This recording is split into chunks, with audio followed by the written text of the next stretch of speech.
നിങ്ങളെല്ലാവരും എൻ്റെ അടുത്ത് പലപ്പോഴായിട്ട് ചോദിച്ചിട്ടുണ്ട് ഈ ഒരു അടുപ്പൊക്കെ കാണിക്കുമ്പോഴേക്കും ആ ഏരിയയൊക്കെ ഒന്ന് കാണിച്ചു തരാനായിട്ട്. അപ്പോൾ ഇന്നിപ്പോൾ ഞാൻ ഡീറ്റെയിൽ ആയിട്ട് നിങ്ങൾക്ക് കാണിച്ചു തരാം. നമ്മുടെ വീടിൻ്റെ അടുക്കളയുടെ ഒരു കുറച്ച് സ്ഥലമുള്ളിടത്താണ് ഇതൊക്കെ ചെയ്തിരിക്കുന്നത് കേട്ടോ.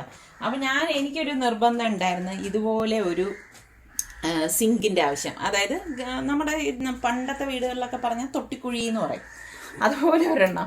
കാരണം പുറത്തുള്ള വലിയ ഈ അലുമിനിയം അങ്ങനെയൊക്കെയുള്ള വലിയ വലിയ പാത്രങ്ങളൊക്കെ കഴുകാൻ വേണ്ടിയിട്ട്. പക്ഷെ എൻ്റെ ഈ സ്ഥല പരിമിതി വെച്ചിട്ട് എനിക്ക് ഇത്ര മാത്രമേ അതിന് എടുക്കാൻ സ്ഥലം കിട്ടിയിട്ടുള്ളൂ. അപ്പോൾ അതിനോട് അനുബന്ധിച്ച് തന്നെ പിന്നെ ഉള്ള ഒരു സംഭവം എന്ന് വെച്ചാൽ ഇതുപോലെയുള്ള സംഭവങ്ങളൊക്കെ കഴുകി വെക്കാനായിട്ട്. അപ്പോൾ ഈ ഉള്ള സ്പേസിൽ ഞാൻ പറഞ്ഞു ഇങ്ങനെ ഒരു സ്റ്റാൻഡ് അടിച്ചു തരാൻ പറഞ്ഞു. അപ്പം പിന്നെ നമുക്ക് ഈ പുറത്ത് കഴുകണ പാത്രങ്ങളൊക്കെ ഞാൻ ഇവിടെയാണ് വെക്കുന്നത് കേട്ടോ. പിന്നെ ഞാൻ ഇവിടെ ഈ ഒരു സ്പേസ് യൂട്ടിലൈസ് ചെയ്യാൻ വേണ്ടിയിട്ട് ഇതുപോലെ ഒരു സ്റ്റാൻഡ് അടിച്ചു തരാൻ പറഞ്ഞു. ഇതുപോലെ മൺചട്ടികളൊക്കെ ഞാൻ ഇവിടെയാണ് വെക്കുന്നത്. നിങ്ങൾക്കറിയാലോ, ഞാൻ മൺചട്ടി കൂടുതലായിട്ട് എടുക്കുന്നുണ്ട്. ഇതാണ് നമ്മുടെ അടുപ്പെന്ന് പറയുന്നത്. ഇതെന്ന് പറഞ്ഞാൽ സത്യം പറഞ്ഞാൽ ഇവിടെ നമ്മളുടെ പേരൂർക്കട ചന്തയിൽ നിന്ന് പോയി വാങ്ങിച്ചതാണ്. എൻ്റെ അടുത്ത് ഒരുപാട് പേര് ചോദിച്ചു ഇതെങ്ങനെ എവിടെന്ന്.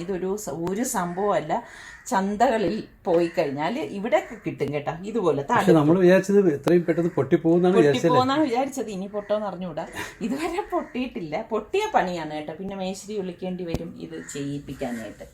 അപ്പോൾ അതിനോടടുത്ത് തന്നെ എനിക്ക് അമ്മി വേണം എന്ന് പറഞ്ഞിട്ട് അങ്ങനെ അമ്മിക്കല്ലും ഇവിടെ തന്നെയാണ് വെച്ചത്. പിന്നെ ഞങ്ങൾ മറവ് ചെയ്തിട്ടില്ലായിരുന്നു. അങ്ങനെ വീഡിയോ കാണിച്ചപ്പോഴേക്കും കുറേ പേര് പറഞ്ഞ് അമ്മിയും അടുപ്പും തമ്മിലൊരു മറവ് വേണം എന്ന് പറഞ്ഞു. അതിന്റെ കാരണം എനിക്കും അറിഞ്ഞുകൂടാ. നിങ്ങൾക്കറിയാമെങ്കിൽ പറഞ്ഞാൽ മതി. ഇനി ഇവർ തമ്മിൽ തല്ലുകൂടുന്നാണ് എനിക്ക് തോന്നണേ. ഇതിൽ നിന്നുള്ള പുക അല്ല ഇത് അങ്ങോട്ട് വരുന്ന എന്തെങ്കിലുമൊക്കെ ആയിരിക്കും, അറിയുന്നവർ പറഞ്ഞാൽ മതി. പിന്നെ ഞാൻ ഇതുപോലെ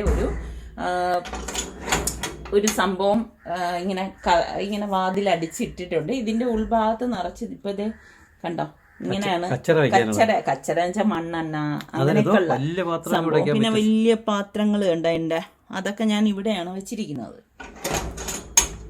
അതൊന്നും ശരിക്കും പറഞ്ഞാൽ അങ്ങനെ ഭയങ്കര ഓർഗനൈസ് ചെയ്തിട്ടുള്ള ഇവിടെ ഒരു ചെറിയൊരു ഗേറ്റ് ഉണ്ട്. ഈ ഗേറ്റിൽ കൂടെയാണ് നമ്മുടെ മീൻകാരി ചേച്ചി അങ്ങനെയൊക്കെയുള്ളവർ വരുന്നത്. ഈ ഒരു സൈഡിൽ കൂടിയാണ്. മുൻവശത്തൂടി അവർക്ക് വരേണ്ടല്ലോ. ഈ ഒരു സംഭവം കണ്ടല്ലോ, ഇത് സ്പെഷ്യലായിട്ട് ഒരു ആള് എനിക്ക് അദ്ദേഹത്തിന്റെ തന്ന് ഇവിടെ കൊണ്ടുവന്ന് വെച്ചതാണ് നമ്മുടെ ഇടിക്കട്ട. ഈ കാണുന്ന ഇത്രയും സ്ഥലമേ ഉള്ളൂ. ഞങ്ങളിത് ഇത് കണ്ടോ, ഇത് പ്രത്യേകം ചെയ്യിച്ചെടുത്തതാണ് വേസ്റ്റ് ഇടാൻ വേണ്ടിയിട്ട്. അപ്പോൾ പ്ലാസ്റ്റിക് ഞാൻ ഇതിലേക്കും ഇടും. ബക്കറ്റ് ഇവിടെ വെച്ചിട്ടുണ്ട്, മറ്റ് വേസ്റ്റ് ഇടാം. കാരണം ഇങ്ങനെ വയ്ക്കാനുള്ള കാര്യം ആദ്യം ഇത് കവർ ചെയ്തിട്ടില്ലായിരുന്നു. അപ്പോൾ നമുക്കതൊരു വൃത്തിയേട് തോന്നിയപ്പം പിന്നെ നമ്മൾ ഇത് കവർ ചെയ്തെടുത്തതാണ്. കാരണം എന്ന് പറഞ്ഞാൽ പട്ടി പൂച്ച അങ്ങനെയുള്ളതൊന്നും വലിച്ചിടത്തില്ല. അതാ ഇതുപോലെയാണ് തുറക്കുന്നത് കണ്ടോ.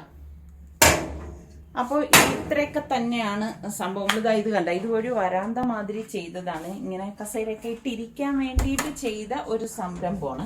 പിന്നെ ഇത് വന്നിട്ട് ഇത് ഞാൻ ഗൾഫിൽ നിന്ന് കൊണ്ടുവന്ന, സൗദിയിൽ നിന്ന് കൊണ്ടുവന്ന മേശയാണ് കേട്ടോ. സാക്കോ ഏതോ ഒരു കമ്പനി, ഞാൻ മറന്നുപോയി, അവിടെ നിന്ന് വന്ന. വേണ്ട, ഇരുമ്പ് ചട്ടിയൊക്കെ ഞാൻ ഇപ്പം അതായത് കഴുകി ഉണക്കി എണ്ണയിട്ട് വെച്ചിരിക്കുന്നതാണ്. അപ്പോൾ ഇത് കുറച്ച് കഴിയുമ്പോഴേക്ക് ഞാനെടുത്ത് അകത്തേക്ക് വെക്കും. ഇതിൽ തന്നെയാണ് ഞാൻ ഒരു ഇടിയപ്പം മേക്കർ എന്ന് വാങ്ങിച്ചറിയാലോ, അത് ഫിക്സ് ചെയ്ത് വെച്ചത്. പിന്നെ ഇതാ നമ്മുടെ ഐക്യയുടെ ഈ പ്ലാസ്റ്റിക് ഒക്കെ ഇടുന്നത്. ഇത് പുറത്തെ ഉപയോഗത്തിനുള്ള പ്ലാസ്റ്റിക് കവറുകളൊക്കെയാണ് ഞാൻ ഇതിൽ വെക്കുന്നത്. പിന്നെ ഈ കിച്ചൻ്റെ ടവലൊക്കെ കഴുകി വിരിക്കാനായിട്ട് ഞാനിതാ ഇവിടെ വെച്ചിട്ടുണ്ട്. അതുപോലെ തന്നെ ഇവിടെയും ഞാൻ ഈ ഐക്യയുടെ സംഭവം വെച്ചിട്ടുണ്ട്. പിന്നെ ഇത് എന്താണെന്ന് നിങ്ങൾക്കറിയാവോ? പഴയ വീടുകളിലൊക്കെ ഉണ്ട്, തവി തൂക്കുന്ന സാധനമാണ്. ഇതെത്ര പേർക്ക് അറിയാം ഇതിനെക്കുറിച്ച്? അതുണ്ട്.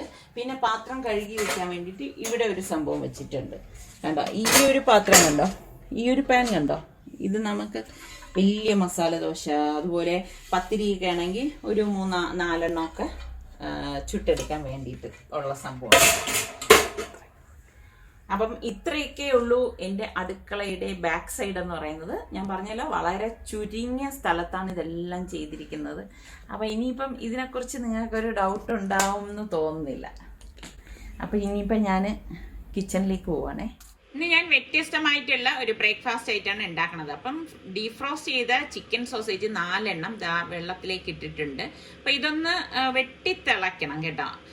തിളച്ച ശേഷം 2 മിനിറ്റ് അത്രയും മതി. പിന്നെ നമുക്ക് സവോള, ക്യാരറ്റ്, ക്യാബേജ് ഇത് ഇത്രയും ഒന്ന് സ്ലൈസ് ചെയ്തെടുത്തിട്ടുണ്ട്. സോസേജ് വെന്തതിനെ കട്ട് ചെയ്ത് മാറ്റിയിട്ടുണ്ട്.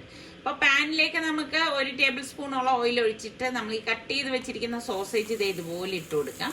ഇട്ട് കൊടുത്തിട്ട് ഇതുപോലെ ഒന്ന് ഇളക്കി കൊടുക്കണം. ഓവറായിട്ട് ഇത് ഇനിയിപ്പോൾ ഈ ഓയിലിൽ കിടന്ന് കുക്കാവേണ്ട ആവശ്യമില്ല. അപ്പം ഇതുപോലെ ഒന്ന് ഇളക്കി കൊടുത്ത ശേഷം നമുക്കിതിലേക്ക് 1 ടീസ്പൂണ് തരിതരിപ്പായിട്ട് പൊടിച്ച കുരുമുളകും പിന്നെ ഒറിഗാനോ ഉണ്ടല്ലോ അതൊരു ലേശം 1/2 ടീസ്പൂൺ മതി കേട്ടോ. പിന്നെ നമുക്ക് പാഴ്സ്ലി ലീഫ് വേണം, അതും ഇതുപോലെ തന്നെ ഒരു 1/2 ടീസ്പൂൺ ഇട്ട് കൊടുത്താൽ മതി. എന്നിട്ട് എല്ലാം ചേർത്തിട്ട് ഇതുപോലെ ഒന്ന് ഇളക്കി കൊടുക്കണം. അപ്പോൾ ഇളക്കി കൊടുത്ത ശേഷം ഞാനിപ്പോൾ മീഡിയം ഫ്ലെയിമിൽ വെച്ചിട്ടാണ് ഇളക്കി എടുത്തിരിക്കുന്നത്. ഇതിലേക്ക് നമുക്ക് 1/2 ടീസ്പൂൺ മഞ്ഞൾപ്പൊടി, 1/2 ടീസ്പൂൺ ഗരം മസാല പൊടി, 1/2 ടീസ്പൂൺ ചില്ലി ഫ്ലേക്സ് തരിതരിപ്പായിട്ട് പൊടിച്ച മുളകാണ്, അതും കൂടി ഇതിലേക്ക് ഇട്ടിട്ട് ഇതുപോലെ ഒന്ന് ഇളക്കി കൊടുക്കാം. അപ്പോൾ ഓൾറെഡി വെന്ത സോസേജ് ആണല്ലോ, അതുകൊണ്ട് തന്നെ അധികം നമ്മൾ ഇതിലേക്ക് ഇട്ടിട്ട് വഴറ്റണ്ട. അപ്പൊ ഞാൻ ഇതിപ്പോ ഒരു ബൗളിലേക്ക് മാറ്റുവാണ്. അപ്പൊ നമ്മുടെ സോസേജ് കണ്ടോ റെഡിയായി വന്നിട്ടുണ്ട്. അപ്പൊ ഇത്രയേ ഉള്ളൂ സംഭവം എന്ന് പറഞ്ഞാല്. അപ്പൊ ഇതേ പാനിലേക്ക് തന്നെ നമ്മൾ ഈ കട്ട് ചെയ്ത് വെച്ചിരിക്കുന്ന സവാളയും ക്യാരറ്റും ക്യാബേജും കൂടി ചേർത്തിട്ട് അതുപോലെ ഇളക്കി കൊടുക്കാം. ഇതുപോലെ നീളത്തിൽ അരിഞ്ഞെടുക്കുന്നതാണ് നല്ലത് കേട്ടോ. ഇങ്ങനെ എടുത്താൽ മതി. എന്നിട്ട് ഇതിലേക്ക് നമുക്ക് പാകത്തിനുള്ള ഉപ്പും 1 ടീസ്പൂൺ കുരുമുളക് പൊടിയും ലേശം നേരത്തെ പറഞ്ഞ മാതിരി ഒരു 1/2 ടീസ്പൂണ് പാഴ്സ്ലി ലീഫ്, 1/2 ടീസ്പൂൺ ഒറിഗാനോയും കൂടി ഇട്ടിട്ട് ഇതുപോലെ ഒന്ന് ഇളക്കി കൊടുക്കും. ഇതുപോലെ മീഡിയം ഫ്ലെയിമിൽ വെച്ചിട്ട് തന്നെയാണ് ഇളക്കി എടുക്കുന്നത്. അതിനുശേഷം നമുക്ക് ടൊമാറ്റോ കെച്ചപ്പ് ഞാനിവിടെ 2 ടേബിൾ സ്പൂണോളം ചേർത്ത് കൊടുക്കുന്നുണ്ട്. അതും കൂടി ചേർത്തിട്ട് നമുക്കൊന്ന് ഇളക്കി കൊടുക്കാം. അപ്പൊ ഇത് പെട്ടെന്ന് റെഡിയാവുന്ന വെജിറ്റബിൾ ആയതുകൊണ്ട് തന്നെ എളുപ്പമാണ്. എന്നിട്ട് നമുക്ക് ഈ വെന്ത സോസേജ് ഇതിലേക്ക് ഇട്ടിട്ട് എല്ലാം ചേർത്തൊന്ന് മിക്സ് ചെയ്ത് കൊടുക്കാം. അപ്പൊ ഇതാണ് നമ്മളുടെ ഫില്ലിംഗ് എന്ന് പറയുന്നത്. അപ്പൊ സോസേജ് ഒക്കെ വീട്ടിലുള്ളവർക്ക് പെട്ടെന്ന് തയ്യാറാക്കി എടുക്കാൻ പറ്റുന്ന ഒരു ഐറ്റം ആണ് കേട്ടോ. അപ്പൊ ഞാൻ ഇതായി കണ്ടോ, ഇപ്പൊ നല്ല പാകത്തിന് റെഡിയായി വന്നിട്ടുണ്ട്. അപ്പൊ ഞാൻ ഇനിയിപ്പം ഇത് എളുപ്പം തണുക്കാൻ വേണ്ടിയിട്ട് നമുക്കിതൊരു പരന്ന പ്ലേറ്റിലേക്ക് മാറ്റാം. മിക്സിയുടെ ജാറിലേക്ക് നമുക്ക് 1/4 കപ്പ് പാല് ഞാൻ ഒഴിച്ചു കൊടുക്കാണ്, ഫ്രഷ് മിൽക്ക് കേട്ടോ. പിന്നെ 1/2 കപ്പ് പച്ചവെള്ളമാണ് ഒഴിച്ചു കൊടുത്തിരിക്കുന്നത്. ഇതിലേക്ക് നമുക്ക് 1 മുട്ട പൊട്ടിച്ചിട്ട് കൊടുക്കാം. ഒരു ബാറ്റർ തയ്യാറാക്കാൻ വേണ്ടിയിട്ടാണ് കേട്ടോ. അപ്പൊ ഇനി നമുക്ക് വേണ്ടത് ഓയിലാണ്. വെളിച്ചെണ്ണ ഒഴികെ ഏത് ഓയിൽ വേണമെങ്കിലും നമുക്ക് യൂസ് ചെയ്യാം. 1 ടേബിൾ സ്പൂൺ ഒഴിച്ചു കൊടുക്കണം. ഒഴിച്ചു കൊടുത്ത ശേഷം ഇതിലേക്ക് നമുക്ക് പാകത്തിനുള്ള ഉപ്പ് ഇട്ട് 1 കപ്പ് മൈദാ മാവാണ് നമ്മൾ ഇതിലേക്ക് ചേർത്ത് കൊടുക്കുന്നത്. ഇതോടൊപ്പം തന്നെ 1 ടേബിൾ സ്പൂൺ കോൺഫ്ലോറും കൂടി ഇട്ടിട്ട് നമുക്കിതൊന്ന് അടിച്ചെടുക്കണം. കോൺഫ്ലവറിന്റെ അളവ് കൂടണ്ട കേട്ടോ, ഇത്രയും മാത്രം മതിയാവും. ഇടയ്ക്ക് ഇതിന്റെ അടപ്പ് തുറന്നിട്ട് 1/2 ടീസ്പൂൺ മഞ്ഞൾപ്പൊടിയും കൂടി ഇട്ടിട്ട് ഒന്ന് അടിച്ചെടുക്കുക. ഒരു കളറിന് വേണ്ടിയിട്ടാണ്. ഈ അടിച്ച ബാറ്റർ നമുക്ക് ഒരു ബൗളിലേക്ക് ഒഴിച്ചു കൊടുക്കാം. അപ്പൊ ഇത്രയേ ഉള്ളൂ ഇതിന്റെ ബാറ്റർ തയ്യാറാക്കൽ എന്ന് പറയുന്നത്. ഈ ഒരു കൺസിസ്റ്റൻസിയാണ് നമുക്ക് വേണ്ടത്. എളുപ്പമല്ലേ ഇത് റെഡിയാക്കി എടുക്കാൻ. അപ്പൊ നമുക്കൊരു പാൻ അടുപ്പത്തേക്ക് വെച്ചു കൊടുക്കാം. ഇതിലേക്ക് ഞാൻ കുറച്ച് ബട്ടർ ഇതുപോലെ ഒന്ന് ബ്രഷ് ചെയ്ത് കൊടുക്കാം കേട്ടോ. ബ്രഷ് ചെയ്ത് കൊടുത്ത ശേഷം നമുക്ക് ഇപ്പോൾ ഓരോ തവി മാവ് നമുക്ക് വേണമെങ്കിൽ ഇതിലേക്ക് കോരി ഒഴിച്ചു കൊടുക്കാം. അതൊക്കെ നിങ്ങളുടെ അളവിന്റെ പാകത്തിന് നൈസായിട്ട് കിട്ടാത്തക്ക രീതിയിൽ ഒഴിച്ചു കൊടുത്തിട്ട് ഇതുപോലെ ഒന്ന് ചുറ്റിച്ചു കൊടുത്താൽ മതി. അപ്പൊ ഇത് പെട്ടെന്ന് റെഡിയായി കിട്ടും കേട്ടോ. എന്നിട്ട് നമുക്ക് ഒരു സൈഡ് ഇതുപോലെ വെന്ത് വരുന്ന സമയത്ത് നമുക്ക് ഇതൊന്ന് മറിച്ചിട്ട് കൊടുക്കാം. അപ്പൊ നമ്മൾ ഈ ബാറ്റർ അടിച്ചെടുത്തപ്പോഴേക്ക് കോൺഫ്ലോർ ചേർക്കാനുള്ള കാര്യം എന്ന് പറഞ്ഞാൽ, അല്ലെങ്കിൽ എന്താന്ന് വെച്ചാൽ ഇത് പൊട്ടിപ്പോവാൻ സാധ്യത കൂടുതലാണ്.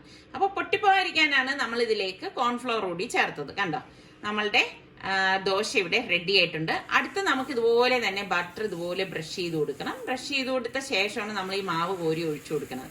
അപ്പോഴാണ് ശരിക്കും നമുക്ക് ആ ബട്ടറിന്റെ ഒക്കെ ഒരു ടേസ്റ്റ് കിട്ടുന്നത്. അപ്പം ജസ്റ്റ് പേരിന് ബട്ടർ ഇതുപോലെ ഒന്ന് ബ്രഷ് ചെയ്ത് കൊടുത്താൽ മാത്രം മതി കേട്ടോ. എന്നിട്ട് ഇതുപോലെ ഒന്ന് ചുറ്റിച്ചെടുക്കുമ്പോൾ തന്നെ നമ്മൾ ഗ്യാസ് അടുപ്പിലേക്ക് വെക്കുമ്പോൾ ഇത് റെഡി ആയിട്ടുണ്ടാവും. അപ്പൊ നമുക്ക് ഉടൻ തന്നെ നമ്മൾ ഇതൊന്ന് മറിച്ചിട്ട് കൊടുക്കണം. അപ്പൊ കട്ടി വരാൻ പാടില്ല കേട്ടോ. കട്ടി വന്നു കഴിഞ്ഞാൽ അത്ര ശരിയാവത്തില്ല. അപ്പൊ കട്ടി ഇല്ലാതെ വേണം നമ്മളിത് കോരി ഒഴിച്ച് ചുട്ടെടുക്കാനുള്ളത്. അപ്പൊ ഇതെല്ലാം നമ്മൾ ഇതുപോലെ ഈ ഒരു രീതിയിൽ ദോശയെല്ലാം ചുട്ടെടുത്താൽ മതി. ഇനി നമുക്കിത് ഫോൾഡ് ചെയ്യുന്ന എങ്ങനെ നോക്കാം. ഇതിനെ ഒരു ദോശയെ 2ആയിട്ട് ഇതുപോലെ മടക്കി വെക്കും. ഇതുപോലെ മടക്കി എടുത്തിട്ട് ഇതിന്റെ സെന്ററിലാണ് നമ്മൾ ഫില്ലിംഗ് വെച്ചു കൊടുക്കുന്നത്. അപ്പൊ ഇതിൽ നിന്ന് നമ്മൾ ഫില്ലിംഗ് എടുത്തിട്ട് ഇതിന്റെ സെന്ററിലേക്ക് വെച്ചു കൊടുക്കാം. വെച്ചു കൊടുത്ത ശേഷം ഇനി എളുപ്പമാണ് കേട്ടോ. നല്ലതുപോലെ ഫില്ലിംഗ് വെച്ചു കൊടുക്കാൻ പറ്റും. അതിന് മീതെ നമുക്ക് മൊസറല്ല ചീസ് വെച്ചു കൊടുക്കണം. വെച്ചു കൊടുത്തിട്ട് അങ്ങോട്ടും ഇങ്ങോട്ടും ഇതുപോലെ ഒന്ന് ഫോൾഡ് ചെയ്ത് കൊടുത്താൽ മാത്രം മതി. ഇതുപോലെ ഒന്ന് ഫോൾഡ് ചെയ്ത് കൊടുക്കണം. തിരിച്ച് മറുവശവും ഇതുപോലെ ഒന്ന് ഫോൾഡ് ചെയ്ത് ഇപ്പുറത്തേക്കും വെക്കണം. അപ്പൊ എളുപ്പമല്ലേ ഇത് കാണാനാണെങ്കിൽ നല്ല ഭംഗിയുമാണ്. ഇത്രയേ ഉള്ളൂ സംഭവം. കണ്ടോ, ഇനി ഞാൻ ഒരെണ്ണം കൂടി കാണിച്ചു തരാം എങ്ങനെയാണ് ചെയ്യുന്നതെന്ന്. പിന്നെ നിങ്ങൾക്ക് ഇതിന്റെ ഫില്ലിംഗ് എന്ന് പറയുന്നത് നിങ്ങൾക്ക് ഇഷ്ടമുള്ള ഫില്ലിംഗ് വെക്കാം. ഇത് തന്നെ വേണമെന്നൊന്നും യാതൊരു നിർബന്ധവും ഇല്ല കേട്ടോ. ഇപ്പൊ ചിക്കൻ വേണമെങ്കിൽ ചിക്കൻ ചെയ്യാം, വെജിറ്റേറിയൻകാർക്ക് പനീർ വെച്ചിട്ടോ ഗ്രീൻ പീസ് വെച്ചിട്ടോ ഒന്നുമില്ലെങ്കിൽ പൊട്ടറ്റോ വെച്ചിട്ടോ നമുക്ക് ഇതുപോലെ തന്നെ ചെയ്തെടുക്കാവുന്നതാണ്. അപ്പൊ എല്ലാം ഞാൻ ദാ ഇതുപോലെ ഒന്ന് മടക്കി എടുത്തിട്ടുണ്ട്. ഇതാ കണ്ടോ, ഇതിപ്പോ കറക്റ്റ് പരുവാണ്. ഇനി ഞാൻ വലിയൊരു പാൻ എടുത്തിട്ട് അതിലേക്ക് ദാ ബട്ടർ ഇതുപോലെ ഒന്ന് ബ്രഷ് ചെയ്ത് കൊടുക്കണം. ഞാൻ എളുപ്പത്തിന് വേണ്ടി ബട്ടറാണ് ഇങ്ങനെ വെച്ചിട്ട് ആക്കുന്നത് കേട്ടോ. അപ്പം എന്നിട്ട് നമുക്ക് ദാ ഇതുപോലെ ഒന്ന് അടുക്കി വെച്ച് കൊടുക്കാം. അതായത് ആ മൊസറല്ല ചീസ് ഒന്ന് മെൽറ്റായി വരണം. അതാണ് ഇതിന്റെ ഒരു പരുവ് എന്ന് പറയുന്നത്. ജസ്റ്റ് ഒന്ന് തിരിച്ച് ഇട്ട് കൊടുത്താൽ മാത്രം മതി. അപ്പൊ ഇത്രയധികം ഉണ്ടാക്കണത് ഇപ്പം ഇവിടെ മോക്ക് വേണ്ടിയിട്ടാണ് ഞാനിത് ഉണ്ടാക്കണത്. മോക്ക് മാത്രമല്ല, മോളുടെ ഫ്രണ്ട്സിനും കൂടി ഇന്ന് ടിഫിനായിട്ട് ഞാൻ ഇതാണ് കൊടുത്തു വിടുന്നത് കേട്ടോ. ഇവിടെ നിസാർക്കായി ഞാനൊന്നും ഇത് കഴിക്കത്തില്ല. അപ്പൊ ഇതാ കണ്ട, നമ്മളുടെ സ്പെഷ്യൽ ബ്രേക്ക്ഫാസ്റ്റ് ഐറ്റം റെഡി ആയിട്ടുണ്ട്. ഉണ്ടാക്കി നോക്കിയിട്ട് എങ്ങനെയുണ്ടെന്ന് ഫീഡ്ബാക്ക് കൂടി പറയണേ. മോള് കോളേജിലൊക്കെ പോയ ശേഷം ഇപ്പൊ രാവിലെ തന്നെ ഞങ്ങളൊന്ന് പുറത്തേക്ക് ഇറങ്ങി. സാധാരണ ഞങ്ങൾക്ക് ഈ ഒരു സമയത്ത് ഞങ്ങൾ പുറത്തിറങ്ങാറില്ല. ഒന്നിൽ വൈകുന്നേരം ആയിരിക്കും, അല്ലെങ്കിൽ രാത്രി ആയിരിക്കും, അല്ലെങ്കിൽ ഉച്ചയ്ക്ക് ശേഷമായിരിക്കും. ഇങ്ങനെയൊക്കെയാണ് പുറത്തേക്ക് പോകുന്നത് കേട്ടോ. അപ്പൊ ഇന്നിപ്പം എനിക്ക് കുറച്ച് സാധനങ്ങളൊക്കെ വാങ്ങിക്കാനുണ്ടായിരുന്നു, പിന്നെ ബേക്കിങ്ങിന്റെ കുറച്ച് ഐറ്റംസ് ഒക്കെ എടുക്കാനുണ്ടായിരുന്നു. അങ്ങനെ കുറച്ച് കാര്യങ്ങളൊക്കെ ഉണ്ടായിരുന്നു. അപ്പൊ രാവിലെ തന്നെ നിസാർക്കടുത്ത് പറഞ്ഞ് ഇന്നൊന്ന് പുറത്തേക്ക് ഇറങ്ങാന്ന്. ഇന്നിപ്പം നമുക്ക് വീഡിയോ പോസ്റ്റിംഗ് എല്ലാ ദിവസവും അല്ല, അപ്പൊ അതുകൊണ്ടാണ് ഇറങ്ങാൻ സാധിച്ചത്. അല്ലെങ്കിൽ എന്താന്ന് വെച്ചാൽ ഈ എഡിറ്റിങ്ങിനൊക്കെ ആയിട്ട് ഇരിക്കുന്നു കഴിഞ്ഞാൽ നിസാർക്കാണ് ഇപ്പം പൂർണ്ണമായിട്ട് എഡിറ്റിങ്ങും കാര്യങ്ങളും ഒക്കെ ചെയ്യണത്. അപ്പൊ ഒന്നിനും നേരം ഉണ്ടാകത്തില്ല. മറ്റേത് മക്കളൊക്കെ ഉള്ളപ്പം അവരായിരുന്നു ഇങ്ങനെയുള്ള കാര്യങ്ങളെല്ലാം നോക്കിയിരുന്നതൊക്കെ. അപ്പൊ ഇപ്പൊ ഏകദേശം സലു പോയ ശേഷം ഫുള്ള് നിസാർക്ക് തന്നെ ആയതുകൊണ്ട് ഒന്നിനും ഒട്ടും നേരമില്ല എന്ന് തന്നെ പറയാം.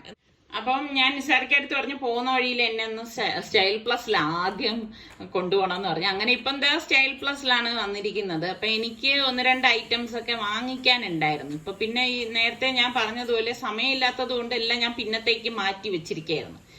അപ്പൊ ഇങ്ങനെയൊക്കെ വരുമ്പോ എനിക്കിതൊക്കെ കാണാൻ ഭയങ്കര ഇഷ്ടമാണ് കേട്ടാ. മനസ്സിനിണങ്ങിയാൽ മാത്രമേ വാങ്ങിക്കാറുള്ളൂ. നോക്കാൻ വലിയ ഇഷ്ടമാണ് കേട്ടോ ഇതുപോലുള്ള ഐറ്റംസ് ഒക്കെ. അപ്പൊ എനിക്കാണെങ്കിൽ ഈ നമ്മൾ സ്ഥിരമായിട്ട് ഉപയോഗിക്കുന്ന സാധനങ്ങളാണെങ്കിൽ എനിക്കൊരു കംഫർട്ട് കിട്ടത്തുള്ളൂ. അപ്പം ആ ഒരു കളർ ഷെയ്ഡും ഒക്കെ എനിക്ക് വേണം. അങ്ങനെ ഇവിടെ വന്നപ്പോ അവര് പറയുന്നുണ്ട് പുതിയ പ്രൊഡക്റ്റ് വന്നിട്ടുണ്ടെന്നൊക്കെ പറഞ്ഞു. അപ്പൊ ഞാൻ അതൊക്കെ നോക്കിയ ശേഷം വന്നപ്പോ ഈ കമ്മലൊക്കെ കാണുവാണ്. അപ്പൊ എനിക്കിങ്ങനെ ഈ കമ്മലൊക്കെ ഞാൻ നേരത്തെ പറഞ്ഞ പോലെ കാണാൻ ഇഷ്ടമാണ്, പക്ഷെ ഞാൻ അങ്ങനെയുള്ളതൊന്നും യൂസ് ചെയ്യാറില്ല. കാരണം എനിക്ക് ഭയങ്കര അലർജി ഉള്ള ആളാണ്. അപ്പൊ എനിക്കതൊന്നും പറ്റത്തില്ല.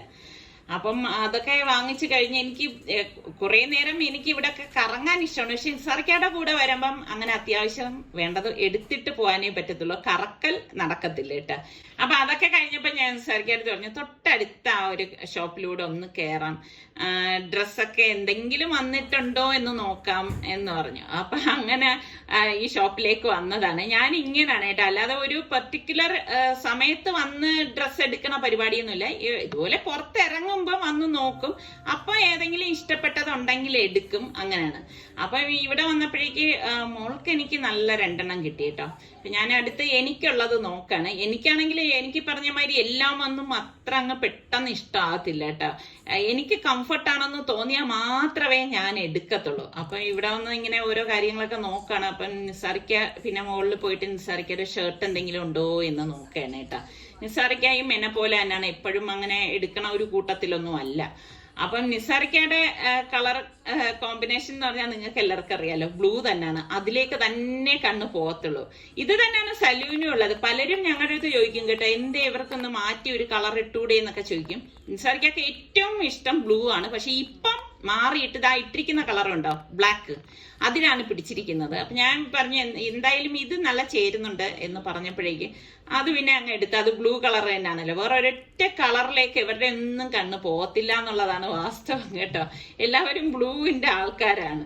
അപ്പം എനിക്ക് ഇങ്ങനെ ഈ ഇവിടെ വന്നു കഴിഞ്ഞിട്ട് ഇതുപോലെയുള്ള മറ്റ് ഡ്രസ്സും കാര്യങ്ങളും ഒക്കെ കാണാനും ഒക്കെ ഭയങ്കര ഇഷ്ടം തന്നെയാണ്.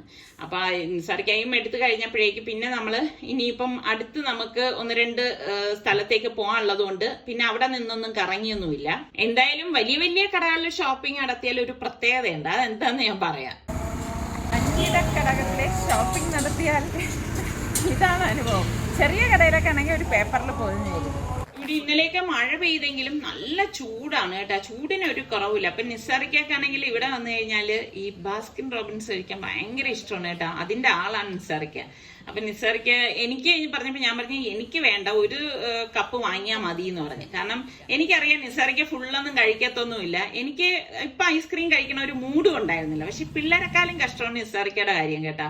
നിസാറിക്കക്ക് ഇതൊക്കെ ഭയങ്കര ഇഷ്ടമുള്ള ഒരു സംഭവമാണ് ഈ ഐസ്ക്രീം ഒക്കെ. അപ്പൊ അതൊക്കെ കഴിച്ച് ഒന്ന് നുണഞ്ഞ ശേഷം ഞങ്ങള് ദേ ഇപ്പോ നമ്മുടെ ഗാന്ധി പാർക്കിലാണ് വന്നിരിക്കുന്നത്. ചാലയിൽ നിന്ന് എനിക്ക് കുറച്ച് സാധനങ്ങളൊക്കെ വാങ്ങിക്കാനുണ്ടായിരുന്നു. അവിടെ ആണെങ്കിൽ ഭയങ്കര പാർക്കിങ്ങിന് ബുദ്ധിമുട്ടുമാണ്. അങ്ങനെ സാധനങ്ങളൊക്കെ വാങ്ങിച്ച് കാറിൽ വെച്ച ശേഷം ഞങ്ങള് ദേ ഇപ്പോ ഒരു ഹോട്ടലിലേക്ക് കഴിക്കാൻ വന്നിരിക്കുകയാണ്. ഈ ഹോട്ടലിന് ഒരു പ്രത്യേകതയുണ്ട്, 3 പ്രത്യേകതയാണ് ഉള്ളത്. നല്ല ചൂട് ചോറ്, നല്ല അടിപൊളി ഫിഷ് ഫ്രൈ, പിന്നെ നല്ല തിരക്ക്. ഇത് 3 ഉള്ളു. വേറെ ഒരു ഹോട്ടലും അല്ല, ഇത് മുബാറക്കാണ് കേട്ടോ, ചാലയിലുള്ള മുബാറക്കാണ്. അപ്പൊ ഇവിടെ കഴിച്ചിട്ടുള്ള എത്ര പേരുണ്ട്. ശരിക്കും പറഞ്ഞാൽ എനിക്ക് ഭയങ്കര ഇഷ്ടമാണ്. നല്ല റാഹത്തായിട്ടുള്ള ഊണാണ് ഇവിടത്തത് കേട്ടോ. തിക്കും തിരക്കും വന്നാൽ എന്താ, നല്ല ഭക്ഷണം കിട്ടും. നമ്മുടെ തിരുവനന്തപുരത്തുകാർക്കുള്ളൊരു ബുദ്ധിമുട്ട് എന്താന്ന് വെച്ചാൽ സിറ്റിയിലൊക്കെ വന്നു കഴിഞ്ഞാൽ പാർക്കിംഗ് കിട്ടത്തേ ഇല്ല കേട്ടോ. പ്രത്യേകിച്ച് കിഴക്കേക്കോട്ട വന്നു കഴിഞ്ഞാൽ ഇതുപോലെ ഗാന്ധി പാർക്കിൽ വന്നിട്ട് കസേര കളി കളിക്കുന്നത് പോലെ കളിച്ചാൽ മാത്രമേ നമുക്ക് എവിടെയെങ്കിലുമൊക്കെ ഒരു പാർക്കിംഗ് കിട്ടത്തുള്ളൂ. പക്ഷെ ഇപ്രാവശ്യം ഞങ്ങൾ വന്നപ്പോൾ ഞങ്ങൾക്ക് പെട്ടെന്ന് പാർക്ക് ചെയ്യാനുള്ള ഒരു സ്പേസ് കിട്ടി. അപ്പൊ അതുകൊണ്ട് തന്നെ ഭയങ്കര ഒരു സമാധാനം ഉണ്ടായിരുന്നു. അപ്പൊ ഇതുപോലെ സിറ്റിയിൽ വന്ന് കറങ്ങിയിട്ട് പാർക്കിംഗ് കിട്ടാതെ പോയ എത്ര പേരുണ്ട് ഒന്ന് പറയുകേട്ടാ. അപ്പൊ ഇതൊക്കെയാണ് നമ്മുടെ തിരുവനന്തപുരം സിറ്റിയിൽ നഗരസഭ ശ്രദ്ധിച്ച് ഓരോ പാർക്കിംഗ് ഏരിയകൾ നടപ്പിലാക്കേണ്ടതെന്ന് എനിക്ക് തോന്നിയിട്ടുണ്ട് കേട്ടോ. കാരണം ഭയങ്കര ബുദ്ധിമുട്ടാണ്, നമുക്ക് വരാതിരിക്കാനും പറ്റത്തില്ല. ഇത് വണ്ടിയിൽ വരേണ്ടത് നമ്മൾ വണ്ടിയിൽ വന്നാലല്ലേ ചില സാധനങ്ങളൊക്കെ നമുക്ക് വാങ്ങിച്ചിട്ട് പോകാൻ പറ്റത്തുള്ളൂ. അങ്ങനെ നോക്കുമ്പോൾ പാർക്കിംഗ് ഇല്ല. നമ്മൾ ഇവിടത്തുകാരൊക്കെ ആയതുകൊണ്ട് നമുക്ക് അത്ര ബുദ്ധിമുട്ട് വരില്ല. പക്ഷെ ദൂരത്തു നിന്നൊക്കെ വരുന്നവർക്ക് അതൊരു പാട് തന്നെയാണ്. അപ്പൊ എന്തായാലും ഞാൻ പറഞ്ഞില്ലേ, അട്ടക്കുളങ്ങര വന്നിട്ട് എനിക്ക് ഇതാ ഒരു ഷോപ്പിൽ നിന്ന് കുറച്ച് ബേക്കിംഗ് ഐറ്റംസ് ഒക്കെ വാങ്ങിക്കണമായിരുന്നു. അങ്ങനെ ഇപ്പൊ നിസാറിക്ക എന്നെ ഇവിടെ ഇറക്കിയിട്ട് പള്ളിയിൽ നിസ്കരിക്കാനായിട്ട് പോയി. അപ്പൊ ഞാൻ നമ്മുടെ ഓറഞ്ച് വിളയിച്ചതാണ് കേട്ടോ. ഇങ്ങനെയുള്ള ഐറ്റംസ് ഒക്കെ എടുക്കുകയാണ്. ഈ ഒരു ഇതുപോലെയുള്ള അവസരങ്ങളിൽ വരുമ്പോഴാണ് എനിക്ക് അത്യാവശ്യം വേണ്ട ബേക്കിംഗ് കാര്യങ്ങളൊക്കെ ഞാൻ എടുത്തിട്ട് പോണത്. അപ്പൊ എനിക്കാണെങ്കിൽ ഇതുപോലെയുള്ള ഷോപ്പുകളിലൊക്കെ വന്നാൽ ഇങ്ങനെ നോക്കിയും കണ്ടു നിന്ന് ആസ്വദിക്കുന്നത് തന്നെയാണ് ഏറ്റവും ഇഷ്ടമുള്ള കാര്യവും. പക്ഷെ നിസാറിക്ക പള്ളിയിൽ നിന്ന് വരുന്ന സമയപ്പോഴേക്കും ഞാൻ സാധനമൊക്കെ എടുത്ത് പുറത്തേക്ക് ഇറങ്ങി. അങ്ങനെ ഇതൊക്കെ തന്നെയാണ് നമ്മളുടെ ഇന്നത്തെ വിശേഷങ്ങൾ എന്ന് പറയുന്നത്. അപ്പൊ ഇതുപോലെയുള്ള ചെറിയ വ്ളോഗോ റെസിപ്പിയോ ഒക്കെ ആയിട്ട് നമുക്ക് വീണ്ടും കാണാം. അതുവരയ്ക്കും എല്ലാവർക്കും ബൈ.